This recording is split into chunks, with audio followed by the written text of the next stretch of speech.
একটা অজানা ভয় এবং একটা আতঙ্ক। আমার সামনে যখন একটা সাপ আসে, তো সেটাকে মারতে হবে। আর যদি মারতে না পারি আমাকে দৌড় দিতে হবে।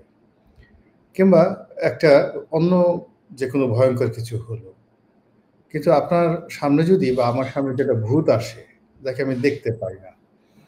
তো সেই ভূতের ভয় এবং সেটা যদি গভীর রজনী হয়, তাহলে সেই ভূতের ভয়টা যেমন মানুষকে তাড়িত করে, আতঙ্কিত করে, তেমনি এখন পুরো দেশের যারা মানুষ, বেশিরভাগ মানুষই, প্রায় সব মানুষই সে তার পরিণতি সম্পর্কে জানে না। যে আজকে কি ঘটবে সারাদিন সকালবেলা সে বলতে পারছে না। একেবারেই বলতে পারছে না। আগামীকালের সম্পর্কে তো একেবারেই বলা যাচ্ছে না। যখন সাপ এটা বস্তুগত দেখা যায়। যখন কোন জিনিস দেখা যায় তখন তার বিরুদ্ধে লড়াই করা যায়। বিএনপি যখন ক্ষমতায় ছিল তাকে দেখা যেত।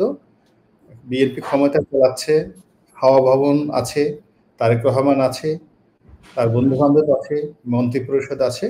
আওয়ামী লীগ সেভাবে মানে লড়াই করছে।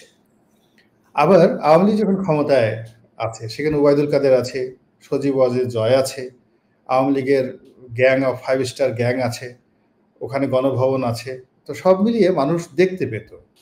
তো এটাকে যদি আপনি স্নেকের সাথে তুলনা করেন বা বাঘের সাথে তুলনা করেন, তাহলে আপনি ওই প্রতিপক্ষকে আন্দাজ করে সে অনুযায়ী ব্যবস্থা নিতে পারেন। আপনি পারলে পারবেন, না পারলে আপনি দৌড়ে চলে যাবেন। কিন্তু দেখা গেল যে আপনার কোনো প্রতিপক্ষ নেই। কিন্তু চারিদিক থেকে ভয়।